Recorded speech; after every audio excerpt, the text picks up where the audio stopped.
আমাদের স্বপ্নগুলো সেই গল্পের মতো। এক ভদ্রলোক একটা বাড়ি করবে। সেই ভদ্রলোক একজন মুরব্বীকে বলল, চাচা, আমি একটা ঘর করব। আমার বাঁশ, কাঠ, এভরিথিং রেডি আছে, কিন্তু সমস্যা হলো একটা জিনিস বাকি আছে, আর সেটা আপনার কাছে আছে। আপনি যদি সেই জিনিসটা দেন, তাহলে আমার বাড়িটা কমপ্লিট করা সম্ভব হবে। চাচা উত্তরে বলল, একটা জিনিস যেহেতু বাকি আছে, তাহলে আর সমস্যা কি? আমি দেব, বলো কি তোমার বাকি আছে।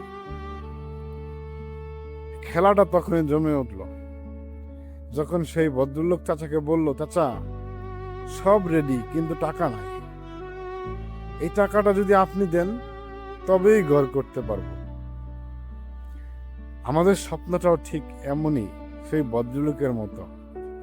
সব আছে, কিন্তু টাকা নাই।